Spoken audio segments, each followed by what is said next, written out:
ሰላም ጤና ይስጥልኝ። የዕለቱ ዜናዎች እንደሚከተለው ተዘጋጅቷል። በቅድሚያ ዋና ዋናዎቹን አርዕስተ ዜና። ኢትዮጵያና ኬንያ ከ62 ዓመታት በኋላ የመጀመሪያ የተባለለትን ወታደራዊ ስምምነት አደረጉ።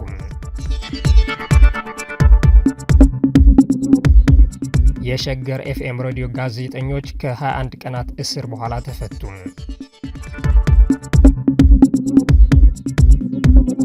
በሱዳን ተቀናቃኝ ኃይሎችን ያገለለ የሽግግር መንግስት ይቋቋማል ተባለ።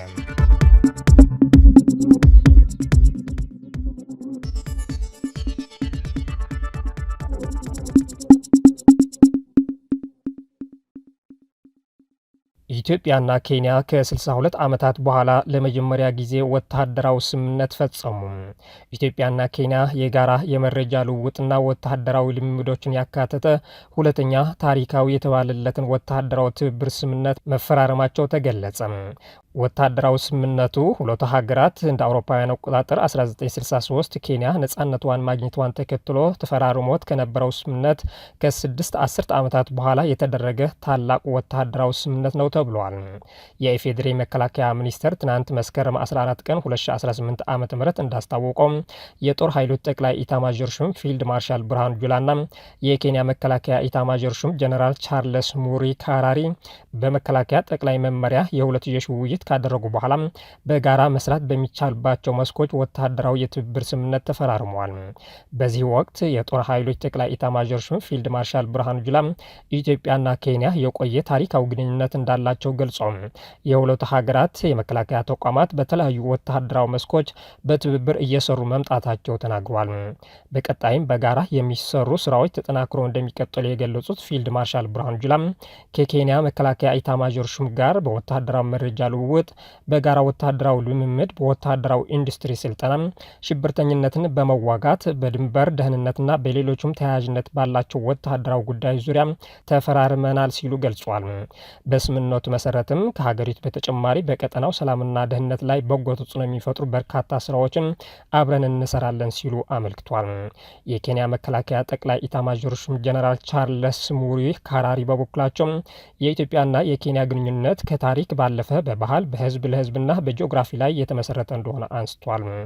አክሎም ኢትዮጵያና ኬንያ ያደረጉት ወታደራዊ ስምምነት ከሁለቱ ሀገራት ባለፈ ለቀጠናው ሰላምና መረጋጋት የጎላ ፋይዳ እንዳለው ገልጾም ለወደፊትም ከኢትዮጵያ መከላከያ ጋር በትብብር በሚሰሩ ስራዎች ዙሪያ የኬንያ መከላከያ ቁርጠኛ መሆኑን ማረጋገጣቸው ተጠቁሟል።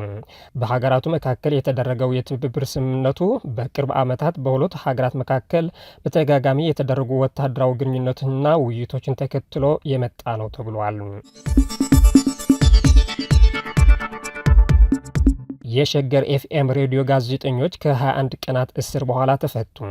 የሸገር ኤፍኤም ሬዲዮ ጋዜጠኞች አርታኢ ትዕግስት ዘሪሁንና ሪፖርተር ምንታምር ጸጋው ከ21 ቀናት እስር በኋላ መለቀቃቸው ጣቢያው አስታውቋል።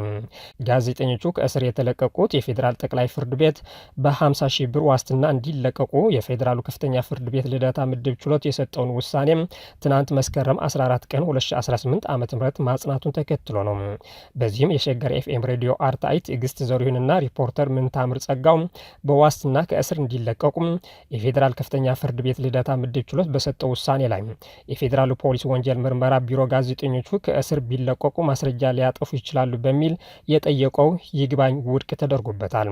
የፌዴራል ጠቅላይ ፍርድ ቤት ሁለተኛ ወንጀል ችሎት ተጠርጣሪዎች ከእስር ቢለቀቁ ማስረጃ ያጠፉብኛል የሚለውን የፖሊስ ማመልከቻ ባለመቀበል የዋስ መብታቸው እንዲከበር ትናንት በዋለው መወሰኑን ሸገር ሬዲዮ አስታውቆ ነበር።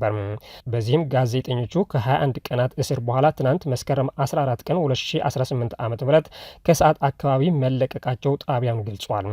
ጋዜጠኞቹ ነሐሴ 28 ቀን 2017 ዓ.ም ለእስር የተደረጉት ነሐሴ 24 ቀን 2017 በሸገር ኤፍኤም ሬዲዮ የጥቅማ ጥቅም ጥያቄ ያቀረቡት የሕክምና ባለሙያዎች ከጤና ሚኒስቴር የተሰጠውን መፍትሄ ሴኩላር በመጥቀስ እንዴት እንደሚመለከቱት የሚጠይቅ ዜና ማስተላለፋቸውን ተከትሎ ነው። የዜናና ፕሮግራም ኃላፊው እሸቴ አሰፋ አሰፋ ከጋዜጠኛ ምንታምር ጸጋው ጋር በዕለቱ ነሐሴ 28 ቀን 2017 ዓ.ም ከቢሮ ከተወሰዱ በኋላ ቃላቸውን ሰጥቶ ተለቋል። የፌዴራል ፖሊስ ወንጀል ምርመራ ዜናው የሽብር ፈጠራ ወንጀል ነው በማለት መክሰሱም ተመልክቷል። ሬዲዮ ጣቢያው እንደገለጸው የፌዴራል ፖሊስ ትዕግስት ዘሪሁንና ምንታምር ጸጋው በተለያዩ በሀገራችን አንዳንድ አካባቢዎች ያለውን የጸጥታ ችግር እንደ ምቹ አጋጣሚ ተጠቅሞ ብሔርን ከብሔር ለማጋጨት በማህበራዊ ሚዲያዎች ሐሰተኛ መረጃና ወሬዎችን በማሰራጨት በከተሞች በመቀስቀስ መንግስትና ህዝብ እርስ በርስ እንዲጋጩ በማድረግ የመንግስት ከፍተኛ አመራሮችን በማሳደብ እና በማስፈራራት በአዲስ አበባ በተለያዩ ክፍለ ከተሞችና ወረዳዎችን በመንቀሳቀስ አመፅ ቀስቃሽ ጽሁፎችና ቪዲዮዎችን በመልቀቅ የሀገሪቱን ሰላምና ጸጥታ ለመደፍረስ በመንቀሳቀስ እያሉ በጸጥታ ኃይል በተደረገው ክትትል በቁጥጥር ስር መዋልን ለችሎት ገልጿል ተብሏል።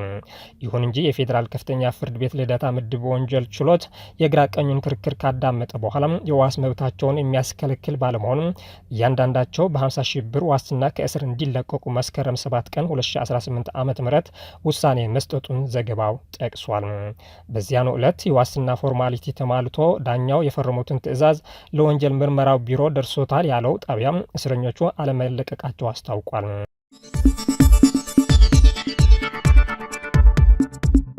የኳድ ሀገሮች በሱዳን ተቀናቃኝ ኃይሎችን ያገለለ የሽግግር መንግስት እንዲቋቋም የውሳኔ ሀሳብ ማቅረባቸው ተሰማ።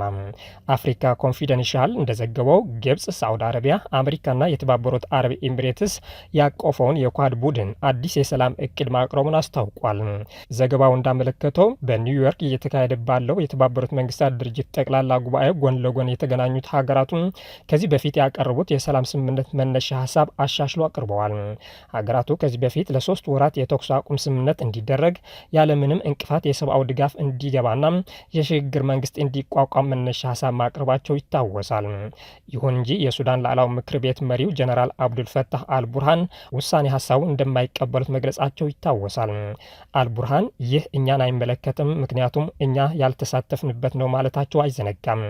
በዚህም የፈጣን ድጋፍ ሰጪ ኃይሉ እስኪደመሰስ ድረስ ጦርነቱን እንደማይቆም ገልጾ ነበር።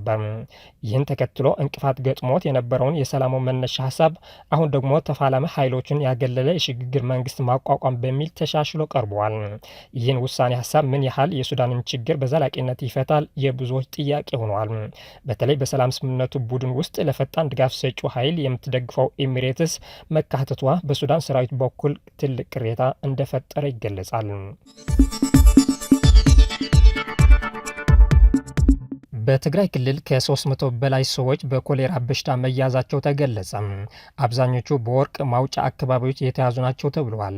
በትግራይ ክልል ከመስከረም 8 ቀን 2018 ዓ.ም ጀምሮ ከ300 በላይ ሰዎች በኮሌራ በሽታ መያዛቸው ሲገለጽ አብዛኞቹ ሰዎች በወርቅ ማውጫ አካባቢዎች የተያዙ መሆናቸውን በአውሮፓ ሲቪል ጥበቃና ሰብአዊ እርዳታ ኦፕሬሽኖች አስታውቋል። በክልሉ 6 ወረዳዎች ማለትም በሰልዋ፣ ሳምረ፣ ሰየምቲ አዲያቦም፣ ማዕከል አዲያቦም፣ አድዳዕሮና ዛና በሽታው መታየቱን ተቋሙ የሚመለከታቸውን የአካባቢውን ባለድርሻዎች በመጥቀስ ጠቁመዋል።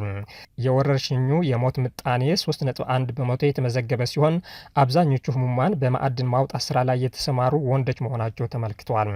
በተጨማሪም አዳዲስ የኮሌራ ወረርሽኝ ኬዞች በአማራና በቤንሻንጉል ጉሙዝ ክልሎች መታየታቸው የገለጸው ተቋሙ የተደራጀና ወቅታዊ መረጃ እስካሁን ማግኘት አለመቻሉን አመልክቷል።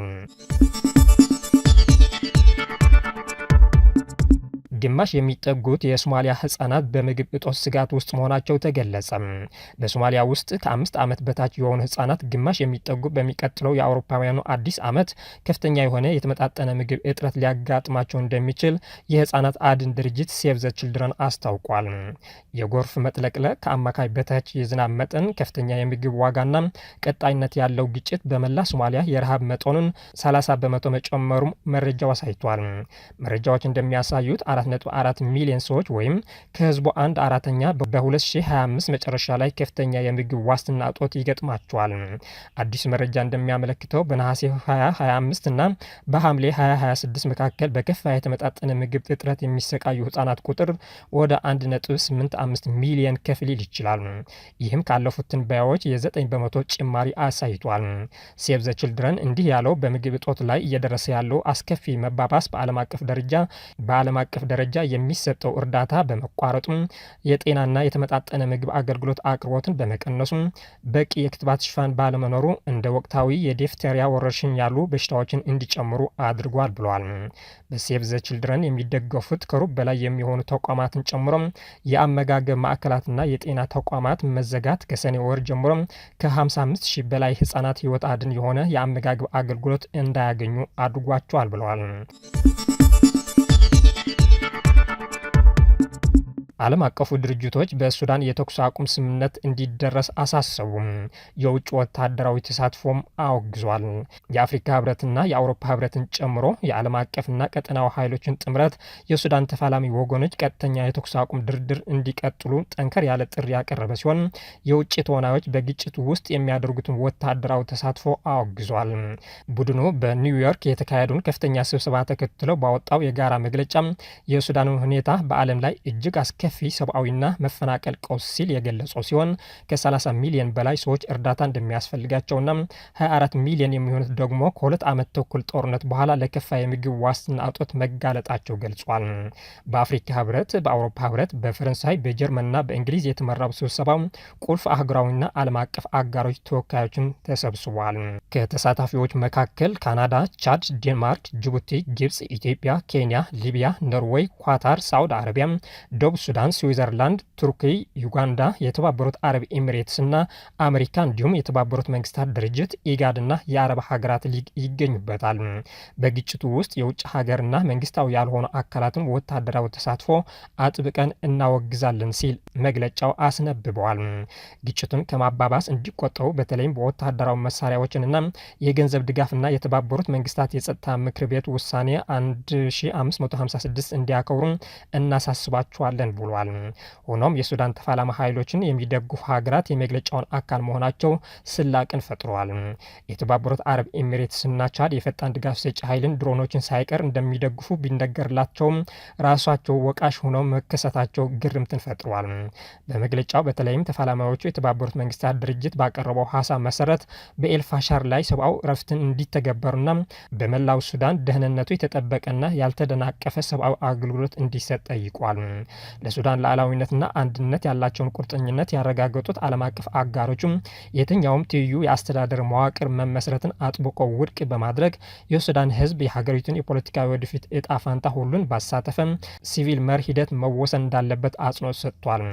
ከዚህ ባለፈም ጥምረቱ የተባበሩት መንግስታት ድርጅት የሱዳንን የእውነት አፈላላጊ ተልእኮና የዓለም አቀፍ የወንጀለኞች ፍርድ ቤት ጭካኔዎችን የፈጸሙ ሁሉ የዓለም አቀፍ ህግን በመጣስ ተጠያቂ እንዲሆኑ ድጋፉን በድጋሚ አረጋግጧል።